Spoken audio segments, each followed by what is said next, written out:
Assalamu alaikum students. This is Asif Nazir, MPhil English qualified and grammar and language instructor. Students आज बहुत ही important topic discuss करेंगे।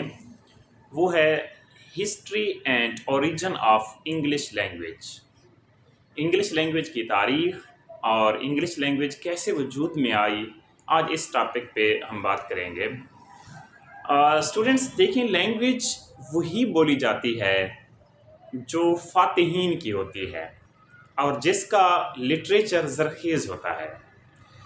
जो countries कबाइल Fateh होते हैं, फ़तह कर चुके होते हैं, ज़बान हमेशा उनकी बोली जाती है क्योंकि वो डिज़र्व करते हैं, वो फातेह होते हैं।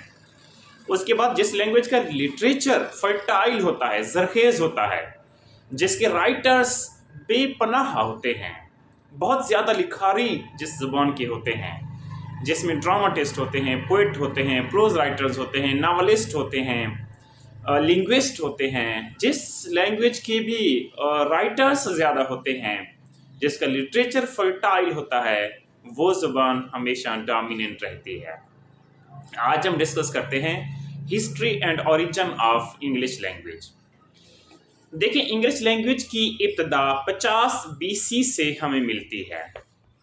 50 BC में जब जूलियस सीजर ने ब्रिटेन को इन्वेड किया, ब्रिटेन पर हमला किया, तो वहाँ पर सेल्टिक ट्राइब्स रहते थे, सेल्टिक कबाइल रहते थे, क्योंकि रीजन्स थे, कंट्रीज डिवीजन नहीं थी, बहुत पहले की बात है।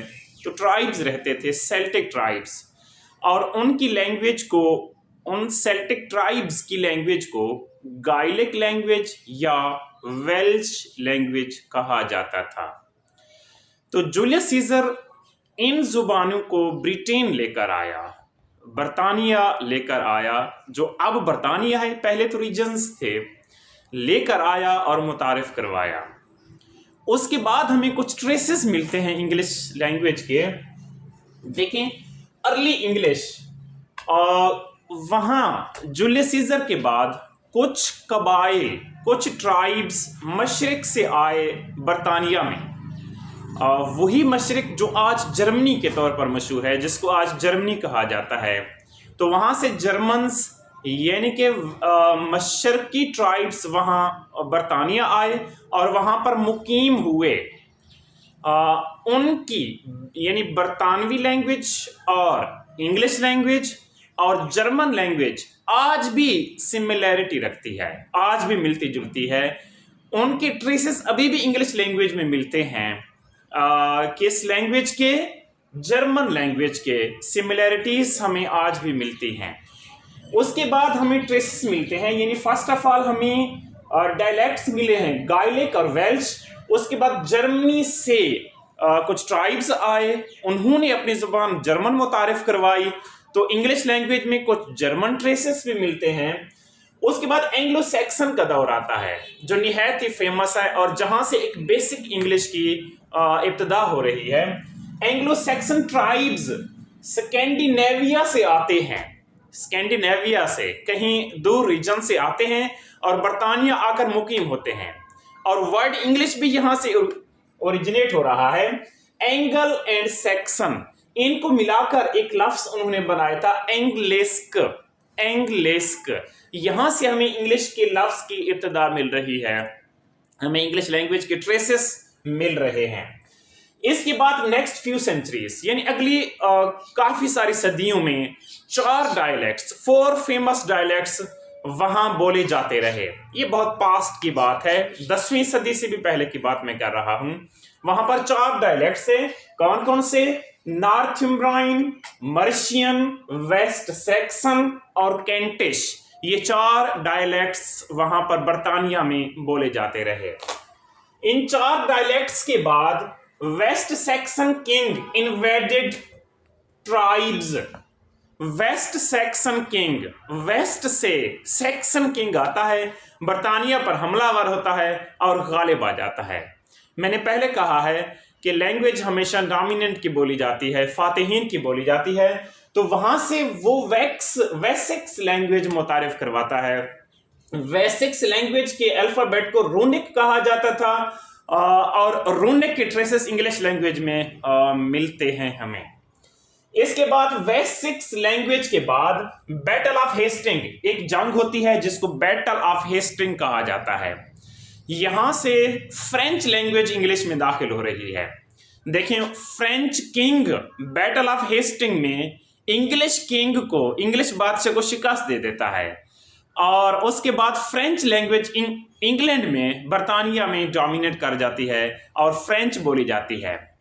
इसके चंद अरसे के बाद इनकी सुलह हो जाती है, यानी फ्रेंच और इंग्लिश इनकी आपस में सुलह हो जाती है और ये एक यूनिट बन जाते हैं। जब ये दोनों एक यूनिट बनते हैं, क्योंकि मेजॉरिटी अंग्रेजों की होती है, इंग्लिश कल्चर होता है, तो अंग्रेजी फिर आहिस्ता आहिस्ता गालिब आने लगती है और फ्रांसीसी फिर आहिस्ता आहिस्ता पसपा होने लगती है। यानी फ्रेंच और इंग्लिश मिक्स हो जाते हैं और फ्रांसीसी आहिस्ता आहिस्ता निकलने लगती है और इंग्लिश दोबारा से डोमिनेट होने लगती है। बैटल ऑफ हेस्टिंग के बाद मिडिल इंग्लिश का दौर आता है हमें। अच्छा, इसको मिडिल इंग्लिश यानी फ्रेंच और इंग्लिश, ये 12वीं सदी की बात है, बैटल ऑफ हेस्टिंग की और इनके मिक्सचर की 12th सेंचुरी की बात है। इसको मिडिल इंग्लिश कहा गया। मिडिल इंग्लिश के बाद हमें एक ऐसा नाम इंग्लिश लैंग्वेज में आता है जिसने अंग्रेजी जुबान में इनकलाब बर्पा कर दिया है, जिसने इंग्लिश लैंग्वेज को मैच्योर किया है, और वो है जॉफरी चासर का। 12th सेंचुरी के बाद फ्रेंच मिडिल इंग्लिश रही है, फ्रेंच और इंग्लिश मिक्स रही है, इंग्लिश ऐसा ऐसा गालिब आती रही है। फिर 14th सेंचुरी में हमें ये शख्स मिलता है जिसका नाम जॉफरी चासर है। इसने अंग्रेजी जुबान में इनकलाब बर्पा कर दिया, इसने इंग्लिश लैंग्वेज को मैच्योर किया और उसमें फ्रांसीसी के अनासिर को बाहर निकाला, अपने कल्चर को डोमिनेट किया, अपनी लैंग्वेज को डोमिनेट किया। ये एक बहुत बड़ा शायर था और इसे आज भी फादर ऑफ इंग्लिश पोएट्री कहते हैं। इसने कैंटरबरी टेल्स के नाम से एक मशहूर पोएम लिखी है। पोएम के पीछे हम ये ऑब्जर्व करते हैं कि बेसिकली इसका जो अंग्रेजी ज़बान को मैच्योर करने में किरदार है वो लासानी है और लाजिवाल है। जॉफरी चासर के बाद अब इंग्लिश कंप्लीटली डोमिनेंट हो गई है बरतानिया में।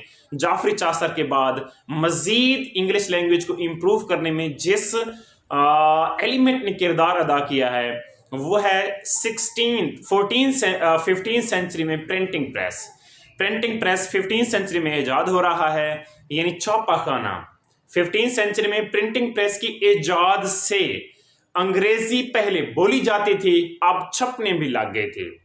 तो पहले ये रीजनल थी, अब जब ये छप गई तो ये वर्ल्ड वाइड स्प्रेड हो गई और वर्ल्ड में इसे फिर इंटरनेशनल के तौर पर, इंटरनेशनल लैंग्वेज के तौर पर मुतारिफ कराया जाने लगा। जब छप कर ये वर्ल्ड वाइड फैल गई तो उसके बाद कंप्लीटली बरतानिया और काफ़ी सारे यूरोपियन कंट्रीज़ में ये लैंग्वेज रिवाज पा गई और गलबा पाती गई। जॉफरी चासर के बाद हमें प्रिंटिंग प्रेस का किरदार मिलता है। प्रिंटिंग प्रेस के बाद हमें एक और बहुत बड़ा नाम मिलता है, वो है विलियम शेक्सपियर का।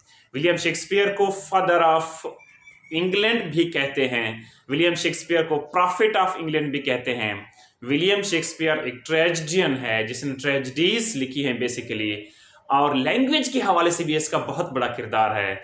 विलियम शेक्सपियर के बारे में कहा जाता है कि इसने 1600 फ्रेजेस इजाद किए थे। यानी शेक्सपियर, इसने अपने लैंग्वेज में, इंग्लिश लैंग्वेज को इसने 1600 के करीब फ्रेजेस गिफ्ट किए हैं और इससे भी ज़्यादा इसने अल्फाज गिफ्ट किए हैं। और इंग्लिश लैंग्वेज को मज़ीद मैच्योर करने में और इसे मुकम्मल करने में विलियम शेक्सपियर ने, यानी इसकी कंप्लीशन पर शेक्सपियर ने स्टैम्प सब्त कर दी, मोहर सब्त कर दी। उसके बाद ये एक इंटरनेशनल लैंग्वेज बन गई। इंटरनेशनल लैंग्वेज ये कैसे बनी? Because it is the easiest language of the world. दुनिया की आसान तरीन ज़बानों में से एक ज़बान भी है। So this was the brief history regarding the origin and history of English language. हमने 50 BC से कुछ एलिमेंट्स डिस्कस किए हैं और 14th सेंचुरी 15th सेंचुरी तक और 16th सेंचुरी विलियम शेक्सपियर के दौर तक हमने कुछ एलिमेंट डिस्कस किए हैं जिन्होंने इंग्लिश लैंग्वेज को मुख्तलिफ डायलेक्ट्स से लेकर, यानी रीजनल एक्सेंट से लेकर उसको मैच्योर किया और आज ये वर्ल्ड वाइड बोली जाने वाली एक आम ज़बान है।